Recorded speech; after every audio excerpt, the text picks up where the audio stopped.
caso também, rapidinho. Que eu escrevi um texto na Folha sobre assim, as pretas. Assim, as pretas eram as mulheres que venciam a escravidão, né, compravam a própria alforria, depois eu vou falar no livro, né? Depois compravam a própria escravos para si próprias, normal, era coisa da época, né? E daí me chamaram na Folha de racista, supremacista, teve uns historiadores que deram um abaixo-assinado contra mim e tal.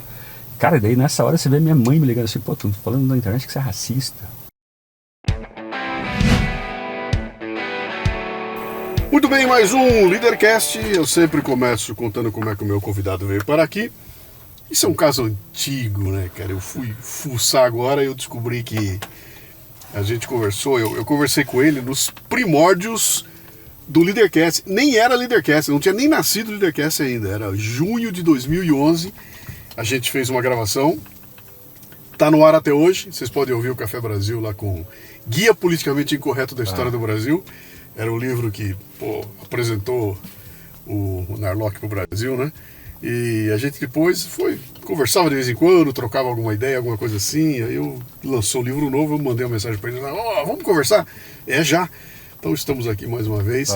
14 anos depois, né? Porra, 14 anos, bicho. Você tá bem, cara, você tá igualzinho, bicho. Eu tô 14 quilos depois. Tem 3 perguntas que eu uso para começar o programa, são as únicas 3 que você não pode errar. O resto pode chutar à vontade, essas 3 tem que ser na lata, tá? Seu nome, sua idade, o que você faz? Não pode errar? Não. Leandro Narlock, tenho 47 anos e o que eu faço é cutucar vespeiro, cara. O que eu gosto de fazer é cutucar vespeiro. Então, tem assuntos que a moçada deixa meio sagrado, né? Parece que fica um tom assim que você não pode, vira um tabu, né? Sim. A gente vai construindo tabus em vários temas e tal. E eu vou lá e gosto de levo muita ferroada nisso, né? Acaba que leva o ferrão que só vendo por aí, mas é o que eu gosto de fazer, cara. Eu tava escrevendo um livro, tava aí tô 8 anos sem escrever, né? Antes desse fazia 8 anos. E que era um livro mais assim, tipo Sapiens, do Harari. Sim, sim. Um livro sobre grandes teorias que explicam o mundo, teorias muito simples, né? Que explicam muita coisa e tal. Ainda vou publicar esse livro, que ele vai ser muito legal. Mas eu ano passado tava pensando, vai ter copy, cara, vai ter o Lula aí falando um monte de bobagem, um monte de coisa. Eu falei, vou escrever mais um guia politicamente. Porra, mas mais um guia, você não para? Vou escrever mais um. E daí deu certo, foi legal, eu adorei, ficou divertido, ficou muito bom. Nós vamos falar bastante dele aqui. E daí é isso, então o que eu faço é cutucar vespeiro. Tem uma coisa interessante aqui que é o seguinte, cara, eu tô acostumado a ver os polemistas de internet. Normalmente são machos alfa, né? É um cara grandão, falador, vozeirão, metido a dar murro na mesa, um cacete, e vai. Cara, e você é uma moça, bicho. Você é um cara tímido, a gente conhece, você é um cara tímido, você fala baixinho, você se coloca sempre tranquilamente, que você é o último cara que eu veria querendo comprar polêmica pra sair na porrada com os outros aí, né? Todo mundo fala isso, cara, que eu sou, parece meio de esquerda, assim. Você é um cara zen, isso aí, você é um cara zen, né? Você é um cara zen. E, no entanto, o bicho tem um talento pra arrumar polêmica, que é uma coisa interessante. Deixa eu te perguntar uma coisa aqui. A gente foi apresentado pro Narlock polêmico pra valer com o guia politicamente correto da história do Brasil, né? Evidentemente, você já estava na imprensa antes e tudo mais, eu te confesso que eu não acompanhava a tua carreira antes, eu não sabia, eu não sei se você já era polêmico antes, né? Mais ou menos. Mas o livro foi o momento em que, bicho, aquilo foi um chute no saco da inteligência brasileira. Você foi chutado, você foi odiado, cara. Bom, eu posso falar de cadeira porque eu fui o locutor da versão em áudio do teu livro. Do audiobook, né? Tomei porrada pra cacete também por ter feito a locução, né? Sério? Porra, porque eu fui considerado avalizando suas teorias malucas, esse maluco desse jornalista que não é historiador. Negacionista, revisionista. Porra, né? E a gente ali foi apresentado por essa porção, como é que eu vou dizer assim, provocativa sua lá, né? E parece que você gostou da história, cara, porque depois veio uma sequência, né? Veio um guia, 2 guias, 3 guias, 4 guias. Me conta um pouco dessa... De onde vem essa vontade de estar na polêmica, cara? Pois é, cara, eu fico muito pensando nisso, sabe, cara? Fico muito pensando de onde que vem isso, né? Não seria mais fácil, às vezes, só ir com a maioria, né? Ficar tranquilo, né? Acho que tem 2 coisas. Uma é que eu trabalhei na Abril, na Super Interessante muito tempo, né? Essa coisa não tão interessante assim. E daí o meu chefe lá, ele falava que, ó, a gente não tá aqui para chutar cachorro morto. Então, se as pessoas falam A, se a gente tiver que falar A, a gente não fala, entendeu? A gente tem que mostrar aquilo que a pessoa não sabe, o que é contra-intuitivo. Boa. Né? Quem que era ele? Era o Adriano Silva, e principalmente o Adriano Silva. Um cara muito, muito bom, um cara bem talentoso, fez aquela época de ouro de várias revistas da Abril, assim, né? Onde anda ele? Ele, cara, ele tava, acho, morando no Canadá, mas ele tinha o Projeto Draft. Projeto Draft que faz conteúdos para marcas e tal, bem legal. E então ali eu peguei esse costume, sabe, tentar sempre olhar um outro lado. Uma época eu tinha vontade de fazer até uma matéria sobre os benefícios do cigarro, os benefícios do cigarro para a saúde. Sim. Parece que tem uma outra coisa que o cigarro faz bem, para qual que é o nome daquela doença, para Parkinson, enfim. Mas aí ele fala, não, isso é demais, sabe? Isso não dá pra gente falar, entendeu? E daí eu fui nessa, cara. Daí, às vezes não dá certo, né? Por exemplo, eu tentei uma época falar de cesariana, né? Fica lá os hippies, doulas, falando, porque a cesárea, porque o parto natural é melhor. Eu falei, vou defender a cesárea. E daí não consegui. O parto normal, se a mulher consegue, se tá tudo tranquilo, se tá com dilatação, cara... Tem nada igual, né? Muito melhor, entendeu? Não é uma cirurgia, porra, cesariana você tem que tirar 6 camadas de tecido e tal. Então, daí o que mais? Né? Eu pensei talvez que tem alguma coisa a ver com família, assim, né? Que meu pai saiu de casa cedo, uma história meio conturbada. Então acho que foi uma forma de chamar atenção, entendeu? Eu queria chamar atenção, sabe? E a forma que eu achei foi dessa forma. Isso é uma coisa mais profunda, mais psicológica, assim, né? Às vezes mas eu não cheguei a formar uma conclusão em relação a isso. Mas isso exige de você, cara, uma armadura emocional brutal. Porque uma coisa é você eventualmente ser xingado e tudo mais. Você não é eventualmente xingado, você é xingado consistentemente por gente que tem holofote também. Não é um manezinho que ninguém sabe quem é. Um bobo um idiota de área de comentário. Ó, até botei a frase do Felipe Neto aqui, ó. Cadê? Onde é que tá aqui? Leandro Narlock é um sujeito perigoso, um negacionista histórico. Felipe Neto, isso aqui é um elogio, né? Vindo de quem veio, esse idiota aqui, né? A série de guia peca menos pela mentira e mais pela fragilidade das análises. Cara da Capital, não, costurada sob uma edição que aborda superficialmente os personagens históricos, sobressai-se o anacronismo com a utilização de conceitos contemporâneos para analisar sociedades antigas e a repercussão de falas polêmicas. Revista Carta Capital. Os guias politicamente incorretos do jornalismo alimentam as mentiras e as teses negacionistas dos fascistoides que hoje atormentam a democracia. The Intercept Brasil. Bom, vindo de quem vem. Não é à toa que você botou na contracapa do livro aqui, né? Mas a gente já vai falar desse livro aqui. Vamos explorar essa coisa pra mim, então, pois é. Armadura emocional, cara. Cara, então... Não, deixa eu voltar ali atrás. Quando você botou o teu primeiro texto polêmico, o que ganhou mais espaço aí, você assustou com a quantidade de pedra que chegou, a maneira como você foi atacado e tudo mais? Então, cara, isso começou cedo, né? Eu logo depois do começo do livro, esse texto até me arrependo, esse era uma pedrada à toa, assim. Eu escrevi, teve uma polêmica, lembra lá na época do Alckmin, do Serra, quando tinha eleição, o Nordeste votava no PT em peso, os pessoal do Sudeste ficava puto e falava, pô, vocês são nordestinos, né? E daí uma menina falou... Teve uma médica, alguma coisa assim, uma estudante de medicina. E daí eu escrevi um texto para a Folha dizendo, sim, eu tenho preconceito. Eu falei, obviamente eu não tenho preconceito contra o lugar de onde as pessoas vêm, a origem delas, isso é ridículo. Mas eu tenho preconceito com o jeito que elas pensam e elas votam, entendeu? Mas aí hoje eu falei, cara, daí teve uma pedrada incrível, mas também, cara, era uma provocação ali, entendeu? À toa, né? O título... Eu já estava vendo. Hoje eu não faria isso. Pô, o Darlin pode escrever um livro inteirinho como uma ode ao preconceito. Mas então isso é muito louco, cara, porque às vezes eu escrevo o mesmo texto na Folha ou na Cruzoé. Na Cruzoé não dá polêmica. As pessoas leem e tudo. Não dá polêmica. Na Folha dá porque acho que tem uma coisa assim, de você não pode estar aqui no nosso mundo, na nossa tribo. Você está no Grêmio com camisa do Internacional. Isso aí. É isso, né? Depende da bolha que você está atuando, né? Numa realmente vai dar.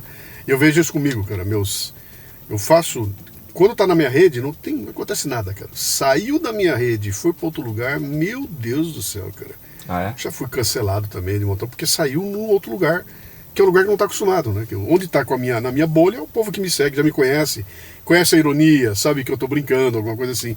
Saiu fora, meu amigo, vem guarda-roupa na minha cabeça. Você vê para um cara que nunca me ouviu, não sabe quem eu sou, e vem sentar o pau, por eu estar invadindo a área do pensamento hegemônico deles. Entrei com uma coisa que não é o pensamento hegemônico deles lá, né? Mas e daí sobre a casca, a armadura isso emocional? Isso aí, você trabalhou isso? Então, cara, na real eu fui criando casca, né, velho? Fui criando, assim. Agora já... O que acontece? Quando você é cancelado, hoje em dia a gente confunde muito. Eu vou divergir aqui, né? A gente confunde muito. Divergir não, vou devagar.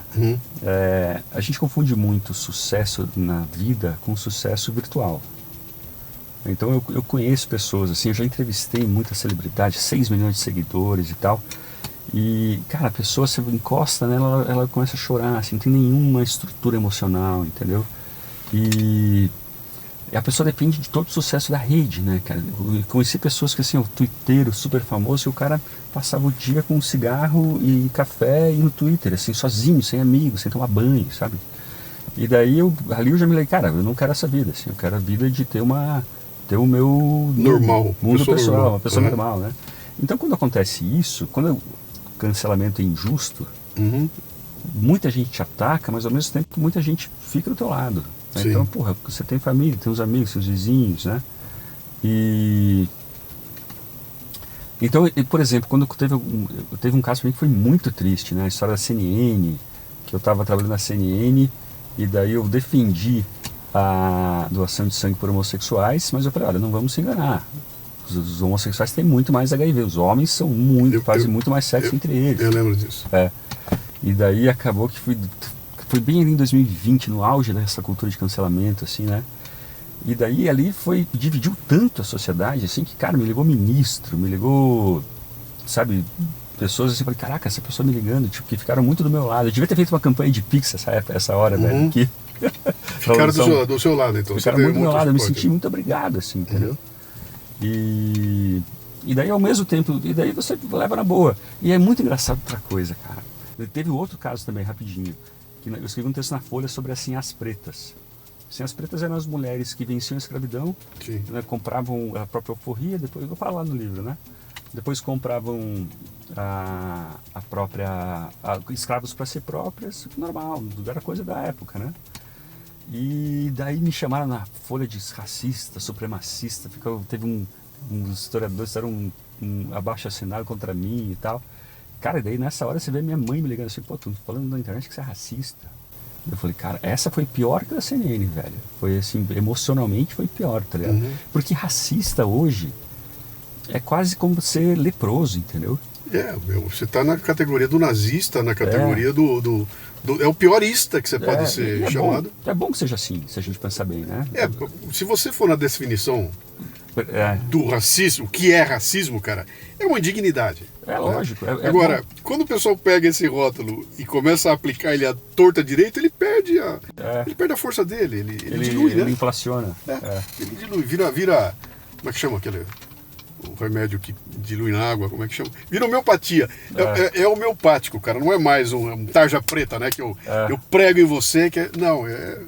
E daí, ou seja, é bom que seja assim, que a gente tenha horror a racistas. Sim. Mas daí o pessoal acaba usando, sabendo da força dessa palavra, usando indevidamente, né? Injustamente. Tá? Genocida, etc. Supremacista. Isso que destrói usa ela impunemente, né? E daí, que mais eu ia dizer sobre isso? Mas aí uma coisa engraçada, cara, que às vezes eu já encontrei algumas vezes pessoas que me xingaram no Twitter, que tal, né? Que me falaram 1000 coisas no Twitter e tudo. E quando você vai conversar com elas, Você é um amor, entendeu? Não, Deus tranquilo. Ao vivo, cara. Então eu só tenho benefício na vida concreta, pessoal. Sim. Eu só tenho benefício que quem gosta de mim fala, adoro teu trabalho. A metade que gosta, né? E a outra metade não fala nada, tá ótimo, entendeu? Mas também não te agride. Na tua cara, ninguém chega aqui pra te querer bater você. Agora, ali, coberto com aquele muro que tem entre eu e você, que é as redes sociais e tudo mais, todo mundo fica valente. Valentão. Uma loucura. Você chegou a ser, em algum momento, criticado por gente que você sinceramente admira, cara? Que é aquela crítica que chega e você fala, cacete, desse eu não esperava. Uma crítica de um idiota como esse que você botou aqui, isso é um elogio, tá? Esse idiota criticando é um elogio. Mas e quando é um cara que você genuinamente admira ou... Aconteceu já, cara. Eu odeio quando uma pessoa que eu gosto não gosta de mim. Odeio. Porra, eu gosto dessa pessoa, ela não gosta de mim. Não tô lembrando agora, mas aconteceu. Cara, não tô lembrando. Eu já vou lembrar, na conversa eu vou lembrar. A gente vai. O que aconteceu já foi alguém falar assim, isso que você falou tá errado. Por exemplo, no primeiro livro, eu tinha repetido uma coisa que todo mundo repete, o Laurentino Gomes também repetiu e tal, de que não se falava português no Brasil até o século... Em São Paulo, não se falava português em São Paulo até o século XVIII. Se falava Tupi-Guarani e tal. E daí, quem disse isso foi o Sérgio Buarque de Holanda, né? E eu repeti lá, como todo mundo repetia e tal. E daí teve um rapaz que falou, tem um monte de estudo agora dizendo que na verdade se falava assim, os índios aprendiam português e tal. E daí eu mudei isso. Eu corrigi o livro, entendeu? Então, né, isso às vezes me pega muito. A pessoa fala, não, porra, isso que você falou tá errado. Daí eu, não, então eu admito, assim. Então, a história, né, ela tem uma característica interessante porque ela é dinâmica, né? É um campo de estudos que muda o passado. Ele muda o passado, né? Descobriram uma tese nova, foram pesquisar e de repente o que era, todo mundo achou que era uma verdade absoluta, cai por terra porque alguém encontrou uma documentação qualquer que muda o passado. Parece o PT, né? Ele muda o passado, ele muda a história passada lá, né? Então lidar com isso é uma coisa muito complexa, né? Você não é historiador por formação. Sou historiador com I minúsculo, né? Você é um jornalista. Então essa foi uma grande crítica que eu ouvi de você, né? Mas aí pro Fernando Moraes, não, então, jornalista também, daí Peninha, você, Fernando Moraes, tem um grupo o Rui Castro, né? Tem caras que lidam com contar a história e que não são formados em história. Isso é usado por alguns como para legitimar a crítica, né? E a gente ganha dinheiro, os historiadores ficam muito putos, então eu acho muito engraçado. Eu adoro irritar historiador, cara. Historiador militante. Assim, eu falei que a minha profissão é cutucar vespeiros, mas é irritar historiador militante, cara. Eu adoro fazer isso, não consigo me conter, entendeu? E aí, então, bom, vamos encerrar essa história toda. Você tá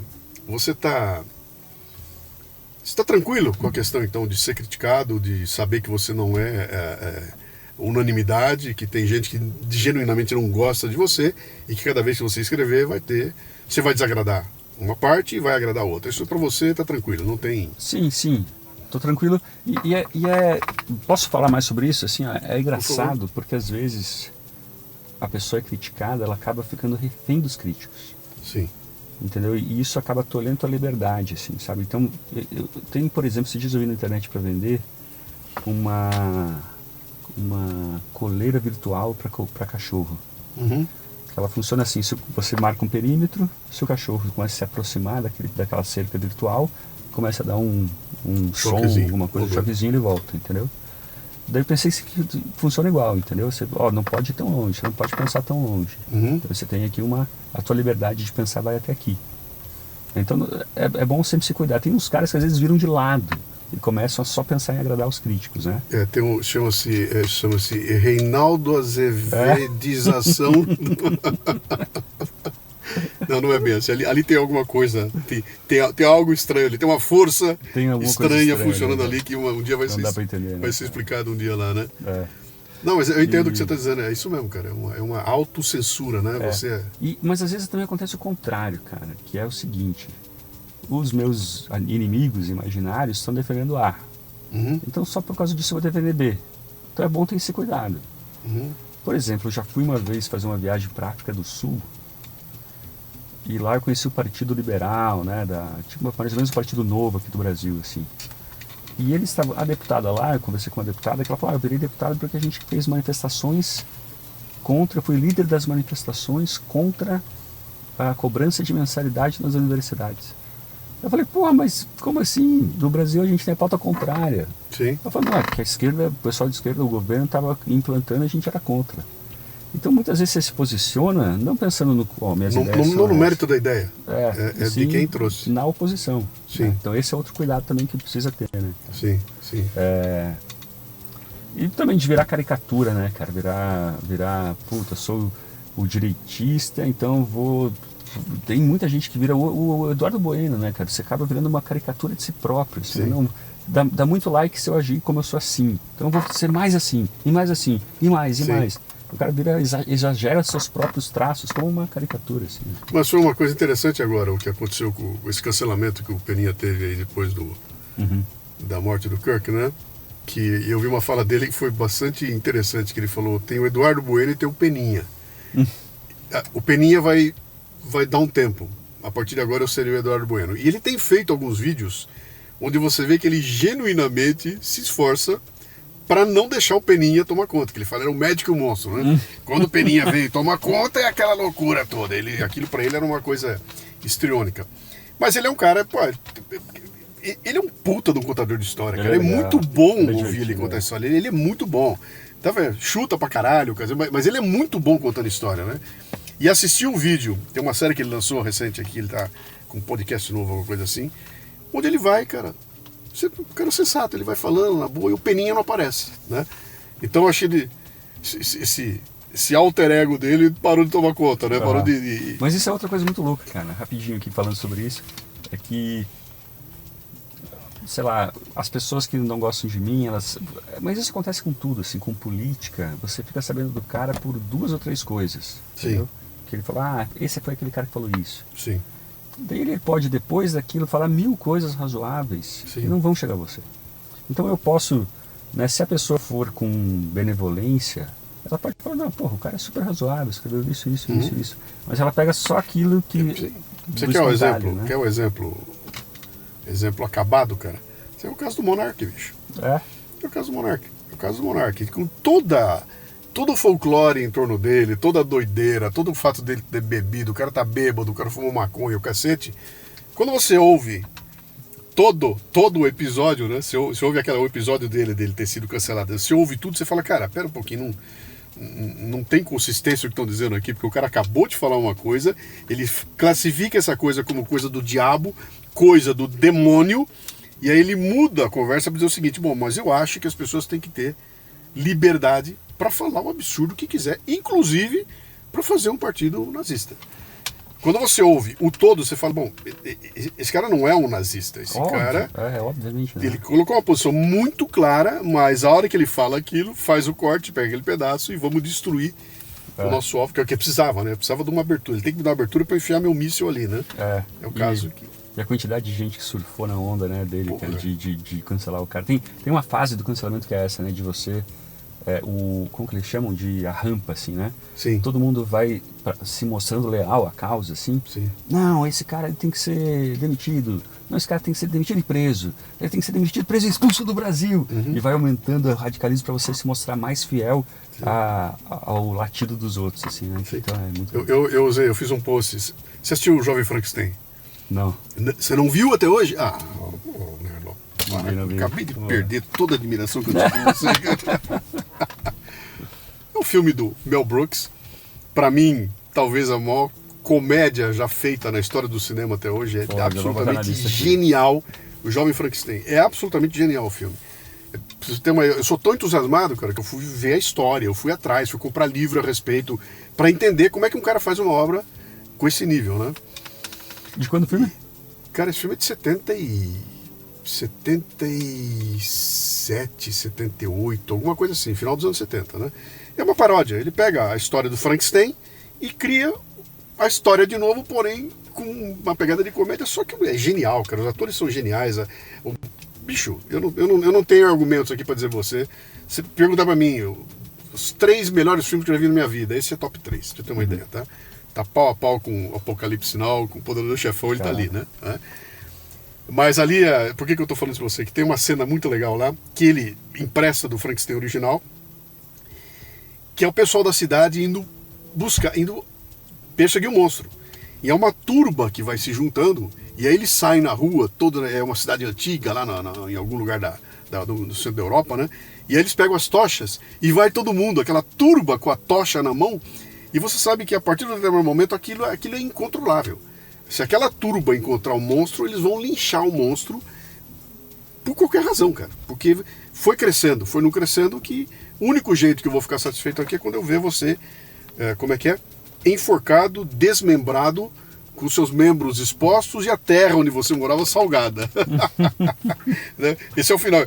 Quando começaram a caçar o Bolsonaro, eu falei, cara, só vão terminar quando salgar a terra dele. Então pode ficar tranquilo, porque não vão parar enquanto não desmembrar o cara, né?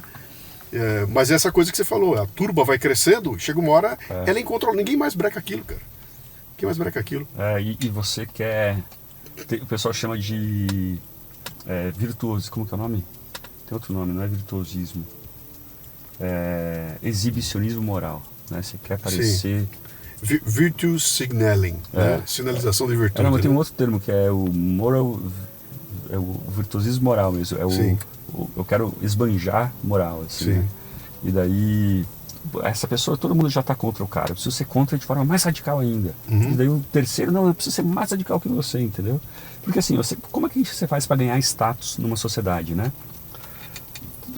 Entre humanos, entre a maioria dos animais, é por briga, né? Força física, pela porrada. E humanos também, mas não tanto. Entre nós, geralmente, é você se especializar numa atividade, né? Então, você é um podcaster, um escritor, inventou alguma coisa e tal. Tem uma terceira forma, que é você parecer mais moralmente puro que os outros, entendeu?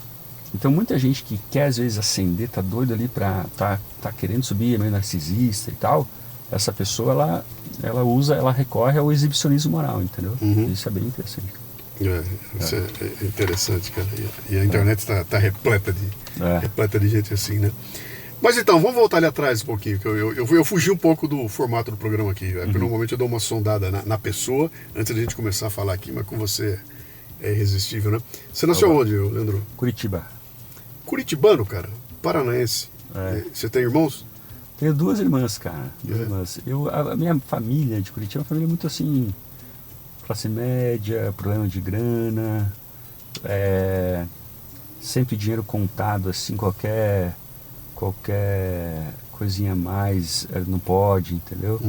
Então aquela coisa de curitibano assim, mas você vai tomar café na padaria? Café toma em casa. Brasileiro médio. Mas acho que tem uma coisa de Curitiba assim, que é uma falta de sofisticação assim, de casa, entendeu? Sim. E daí São Paulo para mim foi muito assim, quando vim para cá, vi os debates, eu ia lá na Livraria Cultura com o Conjunto Nacional, e falava, cara, essa vida que eu quero ter, entendeu? Eu queria sair, né? E de repente eu estava ali, passou alguns anos, já estava, caraca, já consegui assim tão rápido. O que seu pai e sua mãe faziam? A minha mãe veio de casa, o meu pai, ele... É uma história difícil, ele trabalhava com...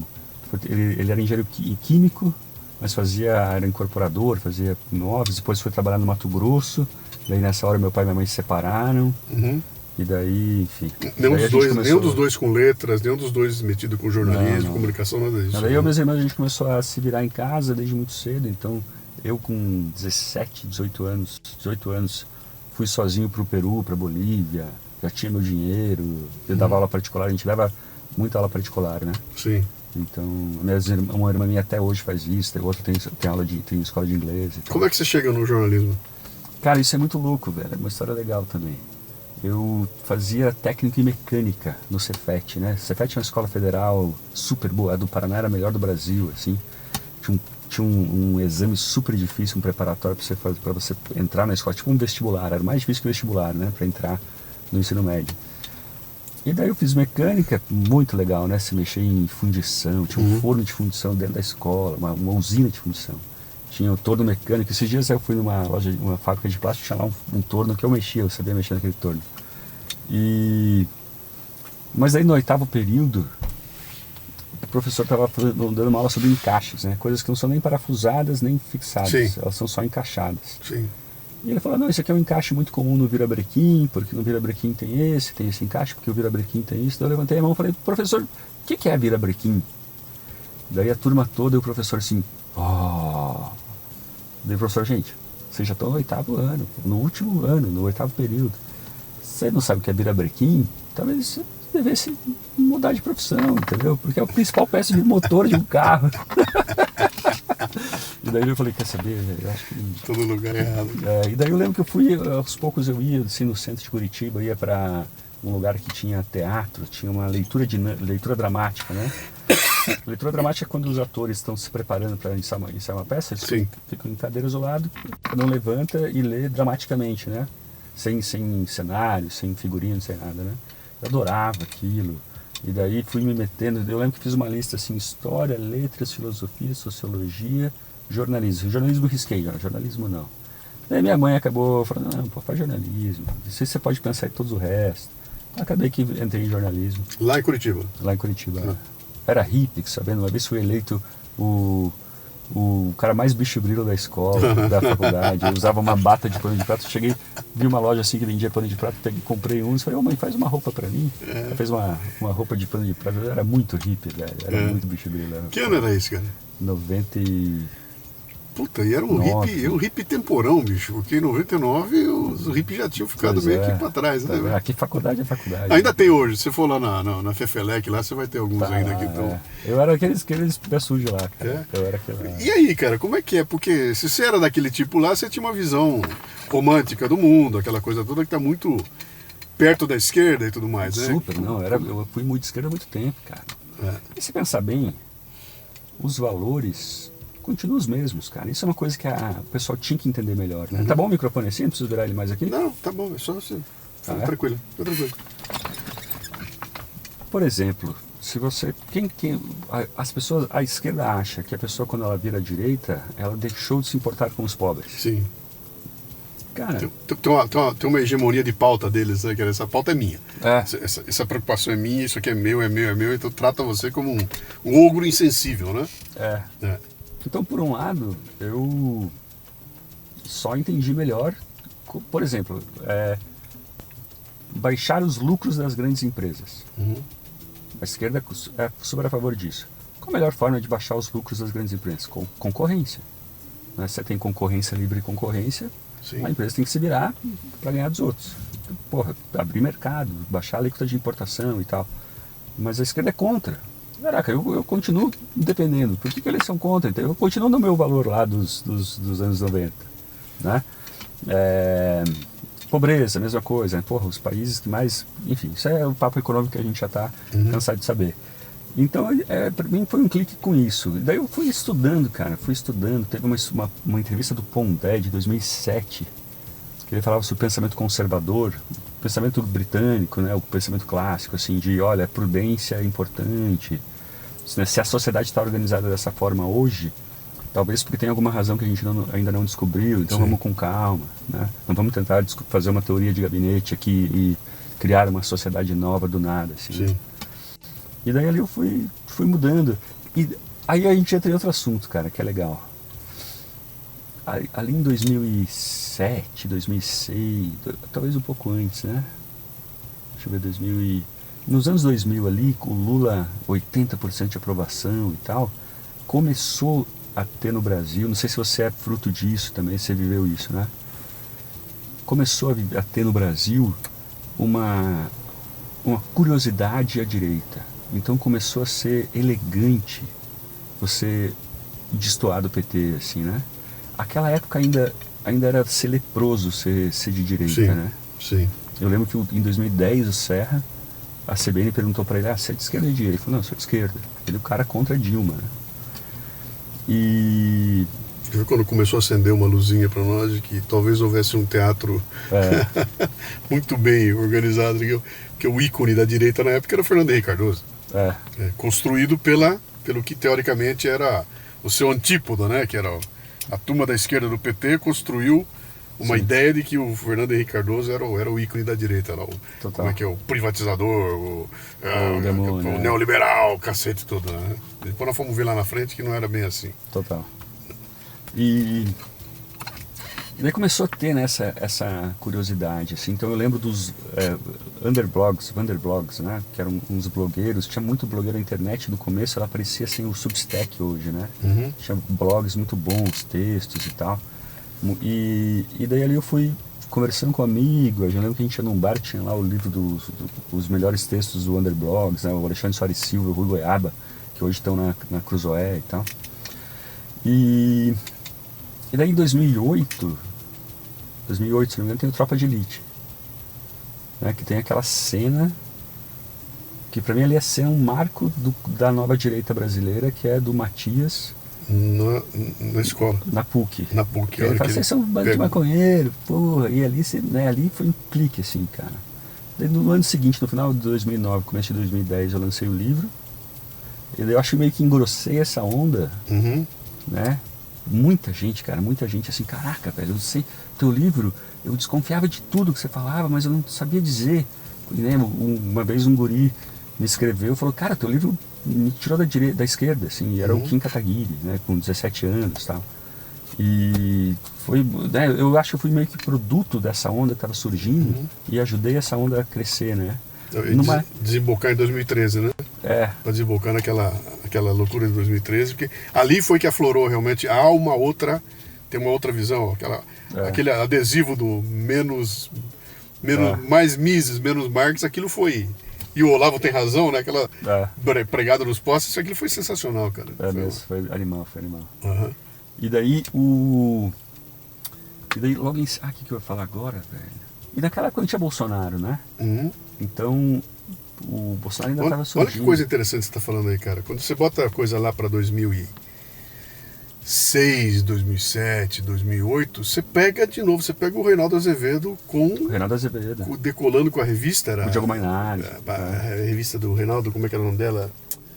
A República, a Primeira Leitura. A República, Primeira República, acho que era... Bom, a revista dele.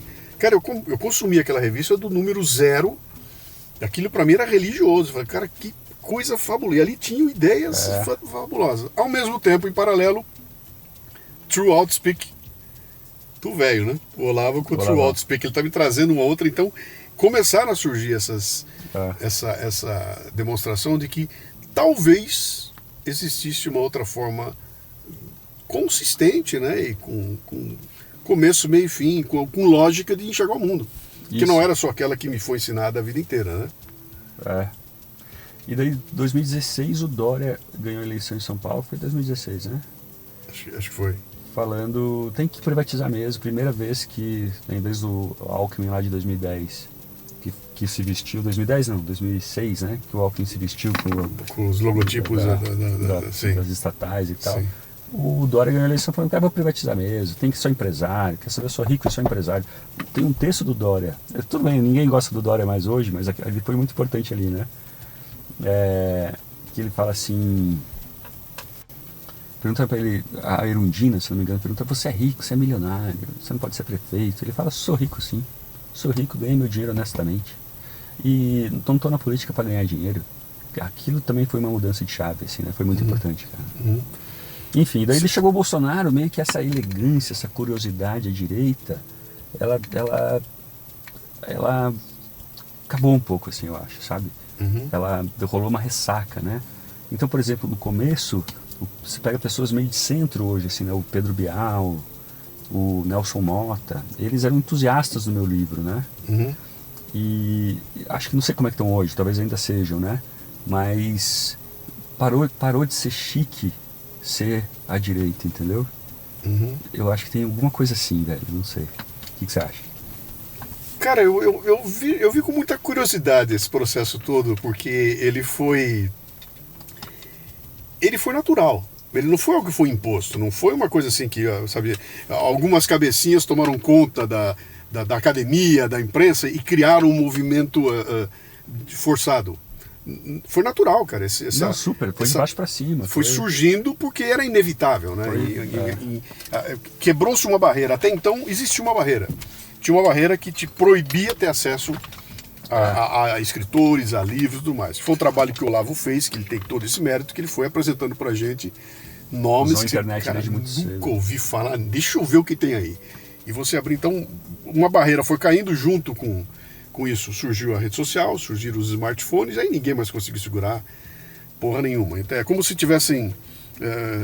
o menino tirou o dedo da barragem, sabe? Tirou o dedo da barragem, a barragem abriu e aí não tinha mais como segurar aquilo. Então acho que veio uma onda muito legal, foi muito legal, mas a gente foi depurando com o tempo e foi descobrindo que muitos dos caras que se apareceram lá eram revistas, eram aproveitadores, tanto que muita gente desapareceu porque depois ficou claro, o cara estava aproveitando uma onda ali para navegar.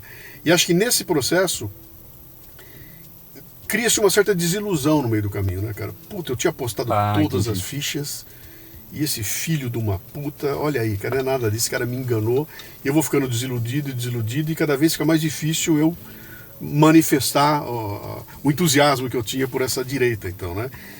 E o que acontece? Quando o Bolsonaro surge, o Bolsonaro, ele não é o sonho que a direita tinha para estar naquele lugar lá. Ele nunca foi. Ele era a ferramenta possível naquele momento, né? O que tem? Cara, bicho,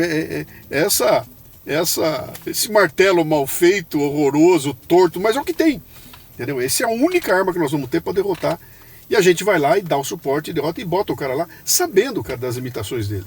Cara, eu escrevi um texto na época, quando chegou na eleição, eu já tinha feito um texto na época na Dilma contra o Aécio. Naquela eleição, foi a primeira vez que eu me coloquei claramente, posição política que eu tinha, já tinha centenas e mais de 10 anos de podcast, né? E eu tava sempre quieto ali, falei, não vou me manifestar politicamente, fazer o podcast, nota 5 em tudo quanto é lugar, todo mundo me amava, aquela coisa toda. Aécio com Dilma, eu vou escrever um texto chamado Em Que Eu Vou Votar para Presidente. E ali eu conto, né, claramente o que eu achava dos dois, e dizia, bom, isso posto, eu vou votar no Aécio, né? E depois eu botei, se o Aécio pisar na bola, eu vou ser o primeiro a brigar com ele, etc e tal. Depois nós fomos descobrindo na frente que o Aécio não era nada daquilo, mas passou. E não teve grandes consequências. Em 2018, cara, eu fiz igual. E eu botei um texto. Então o que eu fiz? Eu fiz um trabalho antes das eleições, antes de escrever esse texto, onde eu estava deixando claro, cara, que a minha visão era diferenciada e tudo mais, e que eu estava gostando muito da proposta do Novo. Nessa cadeira onde você está, sentou o Amoedo, e eu fiz uma entrevista com o Amoedo, porque quando apareceram os debates na Globo e cortaram fora o Amoedo, eu fiquei puto, cara. Eu falei, que filho da puta, quer saber de uma coisa? Agora eu sou o Amoedo. E eu vou no Novo. Aí comecei, eu sou novo, trouxe o Amoedo, foi uma puta entrevista legal com ele. Ninguém sabia direito quem era essa figura, fomos descobrir depois, né? Mas foi muito legal, eu botei, cara, eu sou o Amoedo, eu sou o Novo, e pai, maravilha.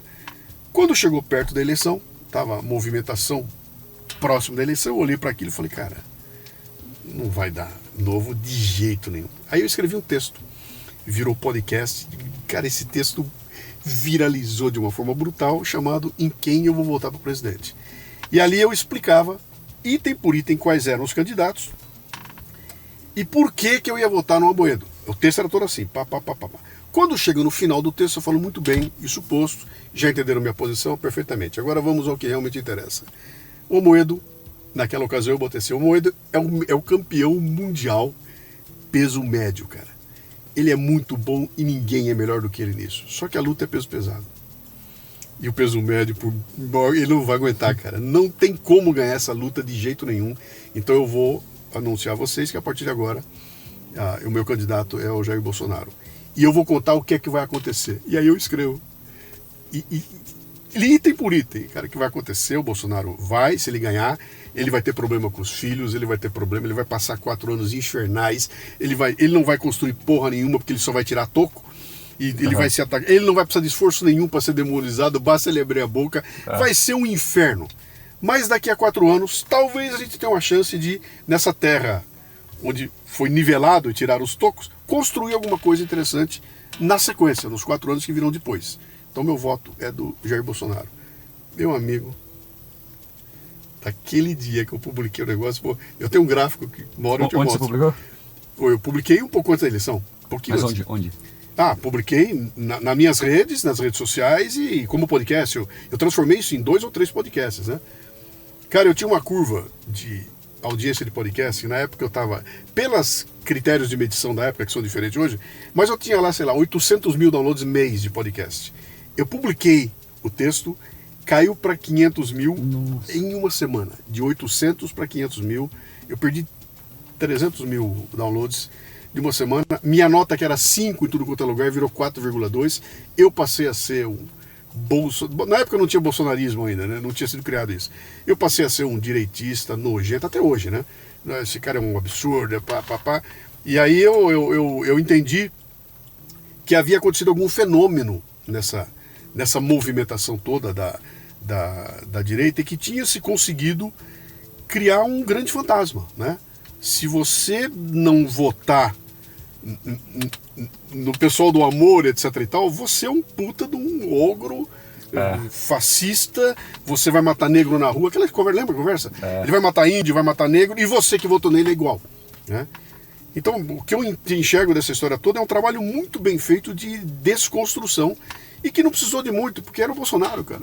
Era só pegar a matéria-prima que tinha ali e botar o cara... Lembra o que acontecia com o Temer, cara? Sim. O Temer, ele governo super razoável, cara. Governo super razoável. E, cara, o jeito que ele foi demonizado, eu lembro que eu ia nos karaokês com meus amigos. Sim. E lá na Praça Roosevelt, o pessoalzinho disse que era, antes de cantar, falava, primeiramente fora Temer. Exatamente. Cara, ele era um demônio que nem o Bolsonaro depois. Exato. O próximo presidente aí vai enfrentar isso. O cara pode ser o mais sensato, mas vai ser um... Então, que é um processo muito bem trabalhado de demonização. Hoje já tem nome, a gente já sabe como é que funciona essa... Tem toda uma estrutura muito bem montada para esse trabalho. Eu não gosto do Narlock, peraí que eu vou destruir o Narlock, deixa eu ver o que tem aqui, puxa um tweet dele de 20 anos atrás, acabou, eu destruí o Narlock ali. Mas é bem isso que você falou, cara. Você faz ali, você bota um selo no cara de bolsonarista, né? Sim. Eu lembro que uma vez quando estava na CNN também, eu passei, era muito ruim o trabalho lá, cara, era muito chato. E não à toa eu fui demitido, porque eu não era muito bom também nisso, mas o Bolsonaro tinha sugerido que as pessoas invadissem os hospitais para acompanhar, fiscalizar como que estava acontecendo, né? Eu não sei qual foi o termo que ele usou, foi tomem os hospitais, entrem nos hospitais, sei lá. E daí eu passei 4 dias falando, não, absurdo, né? Não, o presidente não pode falar isso, tal. E daí depois, teve uma hora só que eu falei assim, não, olha, Bolsonaro não, assim, ele não está falando para invadir, ele falou para você fiscalizar, você entrar lá e fiscalizar, os deputados podem fiscalizar órgãos públicos. E daí me cortaram essa cena, cara, e foi para todo lugar, olha o bolsonarista, olha o bolsonarista, olha o bolsonarista. Cara, mas eu passei o dia criticando ele, passei 4 dias criticando, não tem jeito. Monarquização, cara. Nós temos que dar a mão à palmatória. Os caras são bons pra cacete, bicho. Eles têm um processo muito bem trabalhado, cara. Não é coisa que começou hoje, tem 80 anos. Esses caras trabalharam muito bem a construção da história e os processos tá no bolso do colete, cara. Eles puxam ali e falam, atenção, olha aqui, pega o processo número 45, aplica aqui que eu vou derrubar. E é assim consistentemente, é assim. O que está acontecendo agora, que é uma coisa interessante, é que antigamente a gente tinha que quase que 100% da população era refém dessa história. De 2013 para cá, esse número caiu, porque já não é todo mundo que entra na conversa, né? Quando vem com o papinho, vem a história toda, o que nos leva para... sim. Cara, chegou um momento aqui de falar do livro novo, né, do Leandro, deixa eu botar aqui para todo mundo ver aqui, ó. Opa. Guia Politicamente Incorreto do Meio Ambiente. Não contente em brigar com a história, brigar com os políticos e tudo mais, tu foi mexer no meio ambiente, cara, que é uma... Cara, isso é muito caro isso aqui. Porque, como é que foi? De onde veio essa história aqui, cara? Da COP30?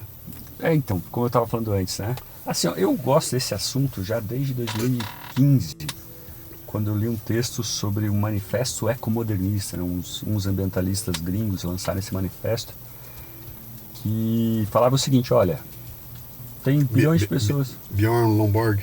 Não era Lomborg. O Schellenberger, ele estava nesse meio, tem um pessoal do Breakthrough Institute que estava lá também. E ele falava o quê? Falava assim, olha, esse manifesto, né? A gente tem bilhões de pessoas que querem ter carro, querem ter TV de 80 polegadas, querem andar de avião, querem ter móveis, e a gente quer preservar a natureza. Se para atual nível de prosperidade a gente já teve que devastar uma parte grande da natureza, como é que a gente vai fazer para essas pessoas enriquecerem e a gente a gente tentar preservar um pouco a natureza, né? Daí eles falam, olha, a solução para essa contradição é inovação, tecnologia, intensificar as atividades humanas. Então, cidade ocupa 3% do território humano e abriga 60% da população. Energia intensiva, né? Então energia nuclear e tal. E agricultura e pecuária intensivas, né? Você produzir mais e menos espaço e tudo isso. Daí ali eu comecei a entrar no tema, isso fui lendo, acabei criando uma página, né? O Árvore do Futuro. Que ano era isso? 2018, se não me engano. Para mostrar um ambientalismo diferente, assim, entendeu? Sim. Mostrar, sempre que saiu um livro novo sobre isso ali, então eu já estava muito dentro do assunto, né? Ano passado eu estava procrastinando lá meu livro e tal, e falei, quer saber, vou escrever, cara. Porque qual que é a semelhança entre a história do Brasil e meio ambiente, né? Que são dois assuntos cheios de coisa sagrada, né? Que você não toque nesse personagem porque ele é sagrado, né? Não toque nesse tema, né? O Jonathan Haidt, né? Ele fala muito sobre isso, né? Que você vai criando tabus, né? Sim. Na sociedade e não quer ninguém deixa mexer, quando você entra ali. Então, por exemplo, um tabu que existe nas ciências humanas, que é assim, se você sugerir alguma coisa assim, você vai ser cancelado, a má situação de um grupo social é explicada por algum perfil, algum comportamento desse próprio grupo. A má situação de alguém sempre tem que ser culpa de um terceiro, de uma opressão de um terceiro. Sim. Mas às vezes o próprio grupo explica. Por exemplo, tem uma hipótese, não é muito comprovada, está em discussão ainda, que um dos tantos fatores para as mulheres ganharem menos que os homens no mesmo cargo, no mesmo salário, na verdade a diferença entre o mesmo cargo e o mesmo salário é de 5%, não é de 20%, né? Quando você está na mesma posição. Enfim, um dos motivos é que as mulheres têm mais medo de pedir aumento. Você está culpando a vítima? Você está dizendo que é culpa das mulheres? Talvez sim. No fato sim, eu estou. Mas se a gente quer que as mulheres ganhem mais, a gente tem que atacar as causas reais. Né? No fato, a melhor coisa a se fazer é que, cara, vamos fazer um treinamento para as mulheres não terem medo de pedir aumento. Ou para elas aceitarem, como se fala, remuneração variável, né? Com bônus, como os homens gostam muito mais de bônus que as mulheres, né? As mulheres sempre preferem o fixo, né? Não, eu quero fixo, eu quero nada que seja muito instável, né? Esse tema é excelente. Você viu aquela pesquisa que fizeram no Uber nos Estados Unidos? Acho que já. Que eles fizeram um levantamento no Uber analisando veículos. Esquece pessoas. O cara consegue ver pelo comportamento do veículo. Pegaram os veículos e fizeram o comportamento dos veículos e depois de terminar a análise toda, eles olharam para o veículo e falaram, bom, o que tem aí dentro? Tem um homem ou tem uma mulher? E eles descobriram que os veículos que tinham mulheres tinham um ganho menor do que o veículo que tinha homem. Por quê? Porque o homem trabalhava horas muito mais longas que as mulheres, o homem ia para lugares que as mulheres não iam, a mulher não vai sair de noite para se enfiar num bairro merda, o maluco do homem vai, né? Então, olhando para os veículos, eles determinaram que aquilo explica uma diferença que é comportamental e que é completamente inteligível, dá para entender, eu consigo entender, cara, né? Você fala, a mulher tem restrições? Sim, tem, por ser mulher, e é natural que tenha. Não é bem restrição, é uma diferença. São diferenças e são naturais por ser mulher, né? E isso várias vezes favorece as mulheres. Sim. Por exemplo, pacientes portadores de osteomielite, que é uma infecção nos ossos, causada por acidentes. 90% das pessoas que têm essa doença, infecção nos ossos por quedas, são homens. Porque o homem é burro, velho. Sim. O homem ele tem uma noção de segurança e não tem noção de perigo e faz bobagem. Tem, né? Na internet você tem lá o homem sem supervisão feminina, né? O Sim. cara pega uma escada em cima da outra para trocar. Ô, meu irmão, você vai cair aí, cara. Você vai surfar trem. Já viu mulher surfar trem? Não, só homem que faz isso, entendeu? Mas daí você tem diferenças no trabalho, né? Sim. Você pega os grandes perdedores do mundo, são homens. Que o cara apostou e errou. Os grandes vencedores do mundo também são homens. A mulher não aposta. Você tem uns estudos assim. Fugimos do assunto, né? Mas é uma que tá legal.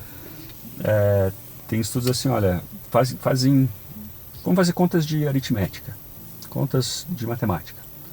Daí você pega homens e mulheres.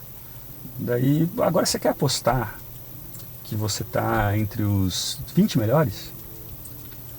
E daí, no teste de matemática, os homens e as mulheres são igualmente bons.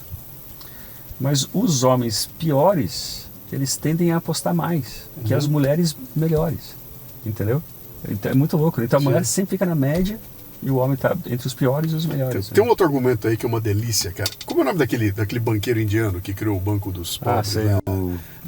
Que eu vi uma entrevista dele, ele explicando, ele falou, cara, que a grande sacada dele ao Foi criar o para as banco... mulheres. Eu vou emprestar para a mulher. Cara, esse é um argumento imbatível, né? Ele falou, cara, porque dinheiro na mão de mulher é aplicado na família, é aplicado no desenvolvimento. Na mão de homem, cara, vira aposta, vira bebida, vira um cacete. Tigrinho, E aí? Você vai falar, vou brigar contra isso, cara? O cara, como é que ele chegou nessa conclusão, né? E o negócio dele deu certo exatamente por isso, né? Porque eu vou botar dinheiro na mão de mulher. E a mulher trata o dinheiro diferente do homem. Aí, porque é melhor que o homem? Não, porque são diferentes, bicho.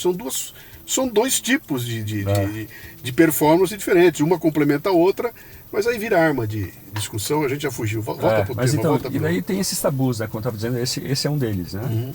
E daí, no meio ambiente, tem uma coisa, uma característica, assim, bem interessante, que é enxergar os problemas ambientais como resultado de um defeito moral. Então as pessoas pecaram, as pessoas foram maldosas e elas nos jogaram nessa situação, né, na tal crise climática, né? E elas tentaram lucrar em cima da gente e tal, e por isso a gente está nisso aqui hoje. Mas, cara, na verdade não tem nada disso, né? Pensa assim, ó, cimento, por exemplo, cimento e aço, duas coisas que emitem muito carbono na atmosfera, né? Causa efeito estufa, tá fazendo a temperatura subir, tudo isso. Dos 69 bilionários do Brasil, 6 são de indústria de cimento. O que é fazer cimento? Você pega calcário, pega argila, mistura, esquenta, sai CO2, está pronto. É simplesmente liberar o CO2. É muito CO2 que você emite para produzir cimento. Na Suíça, vários da Europa, na Índia, nos Estados Unidos, vários dos grandes bilionários são produtores de cimento. Esses caras, eles emitiram CO2 na atmosfera e enriqueceram porque eles são maus? Não, porque eles queriam ganhar dinheiro atendendo uma demanda das pessoas por cimento. Se você mistura o cimento com aço, você faz concreto. Cara, o concreto ele salvou milhões, posso até falar em bilhões, não sei se chega a bilhões, mas enfim, salvou centenas de milhões de pessoas do clima no último século. Né? Então, tem uma visão assim, para mim o Bill Gates ele está muito certo no livro dele, né, sobre o clima. Ele fala, olha, o aquecimento global é um problema industrial. É um problema industrial, cara. A gente tem coisas maravilhas tecnológicas hoje. A gasolina é uma maravilha. A gasolina, 1 litro de gasolina, ele custa quase que igual a um refrigerante. E ele tem a energia de 33 bananas de dinamite. Né? A dinamite ela explode tudo de uma vez, né? A gasolina não. E você pode levar para qualquer lugar, enfim, ela é versátil, né, e tal. Mas, e daí eu fiquei vendo que você tem muito desse moralismo, né, no meio ambiente e falsas soluções, né? Então, papel no lugar de plástico. Enfim, eu fui fazendo uma lista de todas as coisas que irritam o ambientalista, né? Como irritaram o ambientalista. Algumas não deram certo, né? Por exemplo, eu falo, puta, eu odeio esse negócio de separar o lixo, coleta seletiva, o pessoal repetindo, economia circular, puta saco. E daí vou criticar a reciclagem. Não consegui. Reciclagem é legal. Se a gente consegue, não dá para reciclar tudo. É meio ridículo a gente achar que qualquer lixo vai ser reciclado. Sim. Mas para sucata é muito bom, né? Enfim, daí assim foi surgindo o livro, cara. Eu fui juntando material que fosse sempre politicamente incorreto sobre o meio ambiente. Né? E você encontrou muita coisa? Muita, cara. Quer ver, ó? O primeiro capítulo é uma ode aos combustíveis fósseis, né? Eu falo como eles destravaram o florescimento humano, né? Porque, quer que eu vá contando? Vá, claro, mas vá contando, tá. Claro. Vamos falar do teu livro aqui, que eu tá. Nós temos que saber a respeito. É assim, ó, até estava vendo ontem um pessoal falando, um escritor novo aí, falando que a gente podia chamar, em vez de Homo sapiens, Homo Píreos, que é fogo, né? O ser humano, desde o começo, pensa bem, ó, toda espécie animal, para se virar no mundo, ela usa biomassa. Então, é biomassa comendo biomassa, né?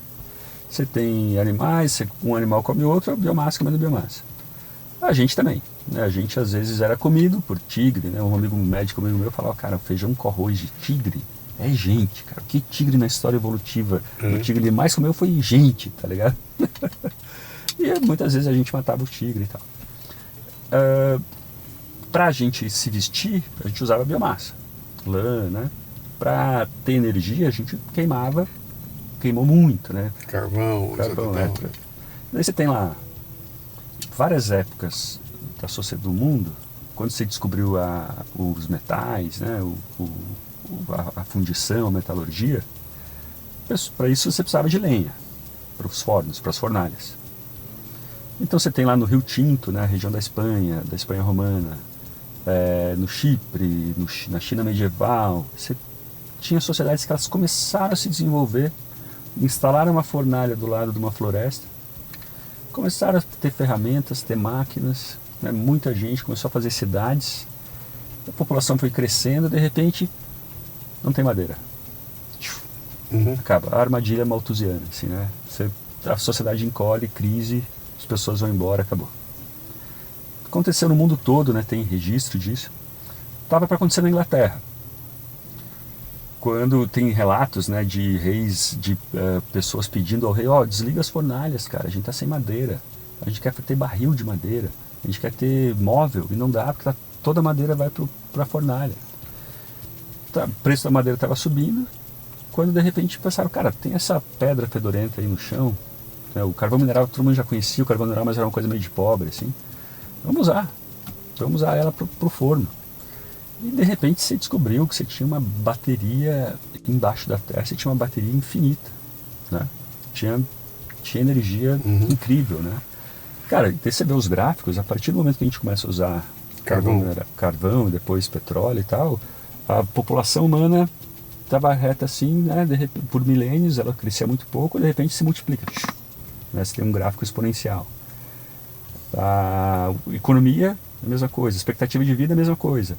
E daí você pensa assim, alguém naquela época pode pensar, cara, com tanta gente no mundo, essas pessoas vão ser muito miseráveis, porque elas vão ter que dividir a mesma riqueza. Mas a riqueza per capita também subiu. Foi um milagre, cara. O mundo que a gente vive hoje, cara, nos últimos 150 anos, é uma coisa assim... cara, ninguém conseguiria imaginar, né? Depois o petróleo, né? O petróleo também todo mundo conhecia, mas não sabíamos bem o que fazer com aquilo, né? Era meio que um óleo medicinal, assim. Aí começaram a fazer querosene. E é engraçado que o resto do petróleo se fazia querosene para substituir o óleo de baleia, né? Então eu até digo no livro, tem muita gente que fala isso, mas é complicado, que o petróleo ele salvou as baleias. Sim. Não é bem verdade, mas no começo ali isso ficou muito claro que o petróleo substituía o óleo de baleia, né? Tem chart sobre isso e tal. E daí você fazia a destilação do petróleo, né? Esquentava o petróleo e você tirava só o querosene, o resto todo se jogava fora. E de repente se viu que naquele resto que se jogava fora estava o século XX inteiro. Né? Tava gasolina, tava o nafta para fazer plástico, tava xisto, né? O xisto não, o petróleo mais grosso que se fazia asfalto. E cara, daí tudo que a gente tem hoje... Sempre a tecnologia, né, Leandro? Sempre a tecnologia ela faz a virada. Eu tenho um case que eu usei num artigo, depois eu botei numa palestra, que conta uma história deliciosa, que o Clube de Roma, lá no meados dos anos 60, alguma coisa 70, assim, 70, fez uma projeção, né, sobre o uso de cobre na humanidade. E para fazer uma projeção eles usaram um equipamento maravilhoso que estava surgindo na época chamado computador, né? Os caras botaram lá e projetaram o seguinte: na velocidade que nós estamos indo, lá no ano 2000 e pouquinho, acabou o cobre no mundo. Não vai ter mais cobre porque é crescente a cada dia o uso do cobre, então nós estamos fadados a não ter mais cobre nos anos 60. Só que no meio do caminho alguém descobre que dá para fazer com areia a fibra ótica com areia. E de repente os caras começam a substituir tudo que era fiação de cobre por fiação de fibra ótica, que tem matéria-prima praticamente infinita. Areia, né? Eu tô generalizando aqui. Na verdade não é areia, mas deve ser a sílica, alguma coisa assim, né? Mas é areia, né?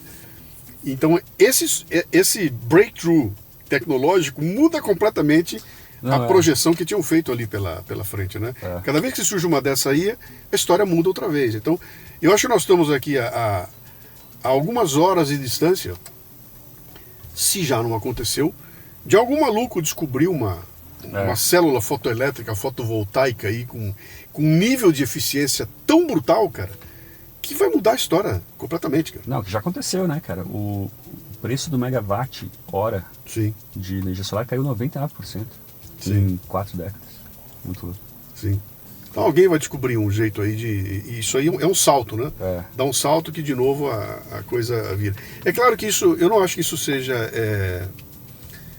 como é que eu vou dizer? Esse salto seja... Você consiga botar um em cima do outro indefinidamente. Vai chegar um momento qualquer que deu uma limitada, né? Vai ter que trazer alguma coisa de fora do planeta, vai ter que mandar gente para fora do planeta, alguma coisa vai ter que acontecer. Mas não dá para deixar de reconhecer que essa engenhosidade do ser humano, quando a gente chega e é esnucado e não tem para onde ir, uma cabecinha surge lá e fala, cara, e se for por esse caminho aqui? E a coisa muda de... Não, e uma coisa muito louca, cara, que no passado o cara tinha uma ideia lá no Bangladesh, e a ideia custava 50 anos para chegar no mundo, né, cara? E hoje o cara tem a ideia lá, patinetes. Vão fazer patinete para alugar, cara, uma semana depois já está no Brasil. Está no mundo inteiro, é isso aí. E uma coisa interessante também, que é você ver a ideia sendo criada em 3 ou 4 lugares, praticamente ao mesmo tempo, né? É um nível de maturidade que o pensamento humano chega e que de repente é natural brotar. A história do avião... O avião nascendo em 3 ou 4 lugares do mundo ao mesmo tempo, né? Com pessoas que mal se falavam ali, o desenvolvimento está indo lá, né? É bem interessante. Total, e daí... E assim, claro, daí tem a questão do carbono, né? Nessa época ninguém pensava, ninguém imaginava, né? Até os anos 70 o problema do mundo era o esfriamento global, né? Você falava que a temperatura meio que caiu dos anos 40 para os anos 70, né? Sim.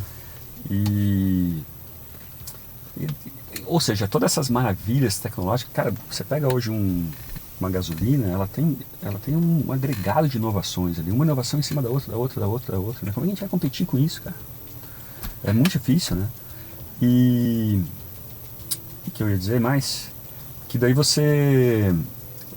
meu Deus, me perdi. Enfim, e daí agora você tem esse problema, cara, emite carbono. Sim. E aí é uma coisa que, cara, eu não sei muito como resolver não, velho, porque... Só deixa eu falar uma coisa antes. Tem uma grande contradição que eu até cito nesse capítulo, que é o seguinte: combustível fóssil emite carbono? Emite. Isso faz o planeta aumentar? Faz. O que a gente emite hoje de combustível fóssil é equivalente ao que vulcões emitem durante 100 vulcões emitem. Então não é pouca coisa. Pessoal, muita gente fala, porque a gente não é grande o suficiente para mexer com o clima. Cara, é carbono demais, velho. Só a China, ela produziu cimento em 2020 e 2021, mais que os Estados Unidos produziu em 100 anos, no século XX inteiro. Né? Então e daí, mas olha que engraçado, essas mesmas tecnologias que você estava falando, construíram barragem, construíram represa, canal. Então na Índia, na China, você tinha lá 4 milhões de mortos de fome, numa crise de fome, 2 milhões, teve assim, era rotina na Índia isso acontecer, né? De repente se usou cimento, aço para fazer concreto, fizeram represas, o clima continua ruim, mas não tem mais morte. Então as mesmas coisas que mexeram com o clima, fizeram as mortes causadas pelo clima caírem 50 vezes. Uma pessoa de 1920, ela tinha 50 vezes mais chances de morrer em desastres climáticos que alguém de hoje. Então é muito louco, né? Mas fora isso, como é que a gente vai resolver o efeito estufa? Cara, não sei. Não sei, porque a gente não vai parar de usar carbono, velho. Não, é difícil, cara, muito difícil. Mas tem uma tese que diz que o carbono não é ruim, né, cara? Que o fato de estar usando não é ruim. Eu já ouvi mil e uma colocações aí. Eu acho que tem uma discussão muito interessante, porque tem argumentos de todos os lados, né? Eu li muito, quando eu citei aqui para você o Bjorn Lomborg, né? Gosto muito dele. Não, ele veio pro Brasil, para São Paulo, eu fui jantar com ele. Cara, acho barato. Aquele livro dele, o Cool It, lá, o Muita Calma Nessa Hora. Pô, aquele livro foi de abrir a cabeça, né, cara? E a tese dele é muito interessante, que ele fala o seguinte, não sou contra nada disso. Todo problema existe. É um problema, sério. O que eu estou questionando é o seguinte, eu acho que nós estamos botando esforço e dinheiro na solução errada. Total. E foi só isso, ele falou, minha análise é econômica, cara. Eu olho do ponto de vista econômico. Nós estamos usando o recurso no lugar errado. Então, essa história de usar bilhões e bilhões para combater o aerosol, que vai aumentar o buraco de ozônio, tá errado, cara. Não é aí o problema é em outro lugar. E ele dá um exemplo maravilhoso no livro dele, que ele fala dos ursos polares, né? Então ele fala que estão morrendo. Eu falo aqui também. Estão morrendo. Puta problema, estão morrendo. O que nós vamos fazer? Então vamos criar aqui um processo para evitar que diminua a camada de gelo, cacete, para salvar o urso, não sei o quê. E ele fala no livro o seguinte, fala, cara, quando você bota no papel para ver quantos estão morrendo, a maior causa de morte de urso é caça. Então se a gente for lá e cuidar da caça, nós vamos salvar muito mais urso, pagando muito menos do que nós tentar diminuir o degelo, que é uma coisa muito complexa de fazer. Vai na caça, cara. E você vai reduzir muito. É ali que está o problema, não é aqui. Então, ó, a tese dele não é... eu não estou negando que exista. Eu estou dizendo o seguinte, qual é a forma de você alocar pouco recurso que nós temos de uma forma mais inteligente, né?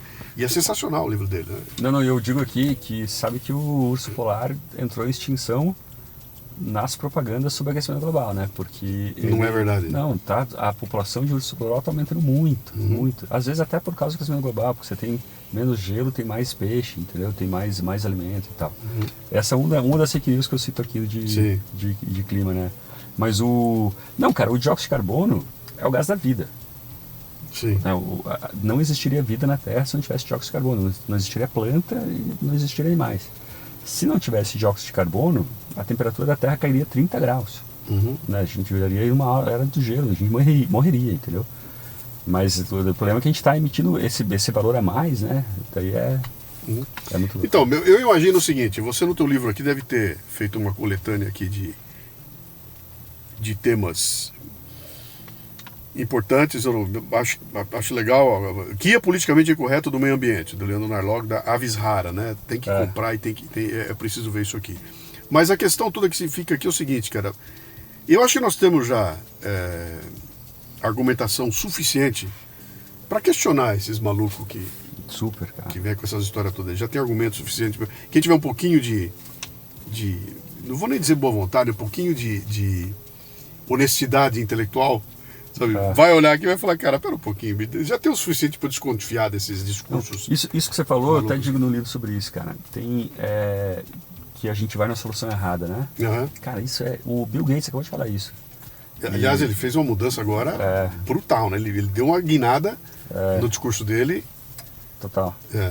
E, por exemplo, as queimadas na Califórnia. Toda hora lá quando tem queimada, tem um monte de pesquisa. Cara, eu descobri, existe uma indústria de alarmismo climático. Tem ONG que ganha dinheiro, quanto mais ela emplaca na imprensa internacional notícias alarmantes, entendeu?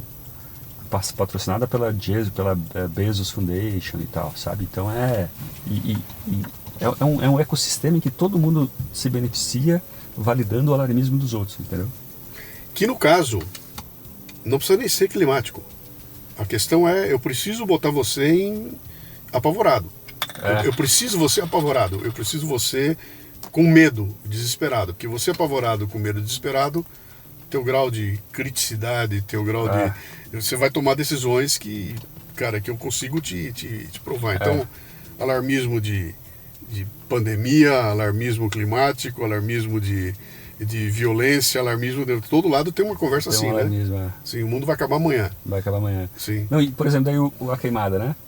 O que acontece? Você tem lá 4 fatores que estão aumentando as queimadas. Um deles, menor, é mudança climática. Quais são os outros? Hoje você tem mais madeira. Antigamente você usava, como eu falei aqui, você usava madeira para tudo. Sim. O pessoal parou de usar madeira, usa plástico. Plástico foi a melhor coisa que aconteceu para o meio ambiente, foi o plástico, como eu digo no livro. E você tem, enfim... Peraí. Esse é o barulho do disjuntor caindo, né? Caiu o disjuntor do ouvinte lá. Vai, continua. E eu falo, né, que sacola plástica é muito mais sustentável que qualquer uma outra, canudinho de plástico é mais sustentável que o de papel e tal. Mas o... queimadas. Você tinha... Antes, os americanos avançaram muito sobre as florestas. Quando eles pararam de fazer isso, você teve mais áreas de florestas, certo? Além disso, você teve muito atuação de bombeiros, de brigada anti-incêndio. Quando começava a ter um incêndio, você já ia lá e apagava, controlava. Sim. O que acontece? Quando você faz isso, você está fazendo o contrário de uma queimada preventiva. Então você vai acumulando matéria morta, né, vai caindo os galhos, isso vai se acumulando. Quando tem um incêndio, cara, devastador, entendeu? A matéria-prima está toda lá esperando para pegar. E daí eu vi um artigo sobre isso, falando que foi proibido na Califórnia de fazer a limpeza, não estou nem dizendo a queima, mas a limpeza preventiva, né, do pessoal ir lá e tirar a matéria que está acumulando no chão. E aí você tinha uma limpeza que eles pararam de fazer. Exatamente. E daí, bom, vamos evitar as queimadas na Califórnia, os incêndios florestais na Califórnia. O que você tem que fazer? Lutar contra o aquecimento global? Não, velho, tem coisa muito mais fácil, como você falou dos ursos. Porra, vamos fazer queimada preventiva, né? Vamos fazer áreas de escape, né? Então você corta um pedaço de mata, porque se pegar fogo em uma parte, você não deixa que ele não se comunica com a outra, né? Com o outro lado. E, cara, isso é muito mais interessante, né? E o que o Bill Gates fala agora é o seguinte, eu digo no livro, no final do livro eu digo a mesma coisa, ó, cara, quando as pessoas... Por que a gente fica rico? Quando a gente fica rico, qual é a primeira coisa que a gente faz? Pô, vou comprar um ar-condicionado. Clima. Você está se protegendo do clima. Sim. Pô, em vez de morar numa casa de madeira no lugar que inunda, eu vou para um apartamento de concreto, que não vai inundar. Você está fugindo do clima também, né? Uma função de ser rico é se proteger do clima. Eu vou ter um carro que eu posso andar no meio da neve, no meio lá de Brasília, do sol de Brasília, com ar-condicionado. À medida que as pessoas enriquecem, elas se protegem do clima. Então, a estimativa é, com o crescimento que se espera dos países pobres, as mortes pelo clima vão cair pela metade. Se eles crescerem ainda mais, se os países ficarem mais ricos, tipo os Estados Unidos, as pessoas vão morrer ainda menos por causa do clima. E daí tem um cara chamado Alex Epstein, que é um filósofo. Ele escreveu um livro chamado Fossil Future. Fossil Future. Ele fala assim, a melhor coisa que você pode fazer para ter menos morte para o clima é queimar combustível fóssil no máximo que você puder. Por que ele fala isso? Porque o combustível fóssil propicia energia barata, confiável e versátil, né? Você consegue levar ela facilmente para os lugares. Isso faz com que as pessoas prosperem. Com mais prosperidade, menos mortes pelo clima. Eu não sei se, quando ele falou isso, eu falei, caraca, que politicamente incorreto. Mas ele está olhando talvez no final, quando você passar o risco no final, você tem um número de mortes menor do que teria, mas isso agride as pessoas, os defensores lá como é do virtue signaling, né? Do moral, moral, como é que você falou? Moral. Exibicionismo moral. É verdade, cara. Mas é uma discussão interessante aí. O que eu preciso deixar claro, Leonardo, você está muito longe do foda-se a natureza. Aliás, isso nem passa pela tua cabeça, eu imagino. Não tem foda-se a natureza. Eu quero preservação, eu quero dos bichos, eu quero do mar, eu quero a preservação disso tudo. A minha questão toda é como combater isso e acabar com esse alarmismo. Porque tem gente... O exemplo que eu recebi a semana passada lá, que como é o nome do vice? O Al Gore ficou mais milionário ainda com a verdade inconveniente dele, com o livro e com aquele documentário, e a providência que ele tomou foi comprar uma casa, uma mansão na beira do mar, que é um lugar que ia ser inundado em 10, em 15 anos, ia ser tudo inundado, e ele vai lá e compra uma mansão de 9 milhões de dólares na beira do mar, cara. Então, esses dias eu tava pousando em Miami, assim, daí fiquei vendo um monte de casa sendo construído na beira do mar. Falei, caraca, nem parece que o pessoal tá falando de crise climática, os caras estão construindo casa no meio do mar, pô. Sim, vai ser tudo inundado, vai ser tudo acabado, né? Isso aí. Mas isso que você falou é interessante, cara, porque o ambientalismo, principalmente na Europa, assim, né? Na Europa tá uma ressaca com o ambientalismo, uma tensão, assim. E ele ficou identificado com a esquerda. Então muita gente da direita fala, puta, assunto chato, quero que a natureza se dane, entendeu? Sim.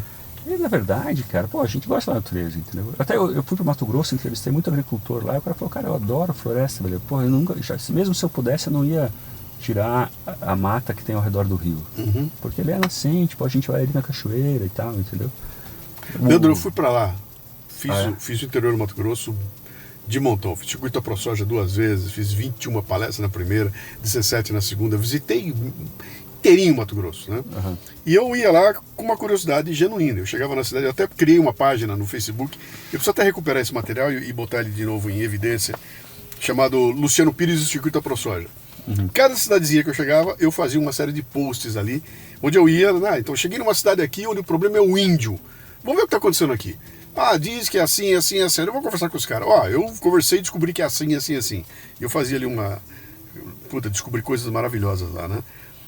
E em muitos lugares eu cheguei, eu dava a mão pro cara, o cara me dava aquela mão calosa, aquela que então não era uma almofadinha de ar-condicionado. Era o cara do campo, né? E a gente chegava lá, pô, na fazenda dele, o cara pega um copo d'água, bota no rio e toma a água do rio, bebendo a água do rio ali, né? E aquilo para mim deixou claro, que ele dizia o seguinte, falou, cara, minha vida é isso aqui. O futuro da minha família é isso aqui, meus netos é isso aqui. Eu não tenho o menor interesse em botar veneno nessa água aqui. Se você não acredita para mim do ponto de vista da minha intenção de não envenenar a água, olha para o meu bolso, cara, minha questão é econômica. Custa caro para o cacete, o veneno, isso é muito dinheiro, cara. Quanto menos eu usar, mesmo que eu seja um canalha moral, do ponto de vista econômico, cara, quanto menos eu botar, melhor para mim é. Então eu não tenho interesse nenhum em sair jogando veneno em lugar que não importa. E outra, isso aqui é minha vida. Eu quero preservar isso aqui porque meu neto vai precisar dessa fazenda. Então, você olhava no olho do cara e viu o cara falando isso com intenção, falava, cara, esses caras estão aqui defendendo. Eles não estão atacando, cara, eles estão defendendo, né? Exatamente.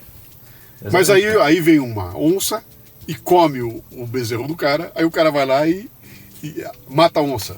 E aí isso é um escândalo gigantesco, porque o cara matou uma onça que não tem culpa. A onça só estava comendo o bezerro, como é que diz o Clóvis de Barros? Ela estava onçando, fazendo o que onças fazem, né? Não, eu sei de um caso que o cara perdeu 1.300 cabeças de gado por causa de onça.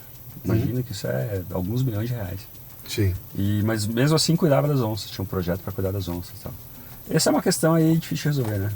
Mas enfim, daí que a gente está falando do Mato Grosso? Não, você estava contando que você esteve lá também e que você falou alguma coisa também do rio, da água. Que o cara quer proteger, né? Sim. Então daí que você fica nessa. Então, na verdade, até os primeiros ambientalistas do Brasil, eles eram mais à direita. Era uma coisa meio do movimento integralista, meio uma coisa meio de movimento escoteiro, assim, entendeu? E de repente essa pauta... E daí o que acontece hoje, cara? Tem alguns movimentos ambientalistas aí, um pessoal preocupado que essa pauta está muito à esquerda. Porque é instrumentalizada, né? Então, eu publiquei um Café Brasil, vai sair amanhã, falando do livro do Jean Sevilla. Você conhece o Jean Sevilla? Não. Jornalista francês, que é um livro delicioso. Eu vou esquecer o nome aqui, porque é em francês, eu não vou conseguir falar. Mas ele fala dessa coisa do terrorismo intelectual, né? E ele tem uma tese que explica direitinho, cara, como é que a esquerda vai e instrumentaliza tudo isso. Então, se antigamente era luta de classe, o rico contra o pobre, isso vai com o tempo ganhando outras conotações, cara. Já não é mais rico contra o pobre, agora homem contra mulher, né? Preto contra branco. Aí vai chegando ao aquecimento global. Então, como essas pautas vão sendo incorporadas, porque servem ao movimento que esses caras têm, né? Que é sempre um movimento de tomada de poder, da revolução, aquela loucura toda que você conhece, né? Enfim, muito louco, né, cara? Bom, mas vamos lá. Mas vamos lá, cara, vamos ao finalmente aqui. Então, o livro chama-se Guia Politicamente Incorreto do Meio Ambiente. É o Leandro Narlock chacoalhando o barco de novo, fazendo onda, fazendo marola, né?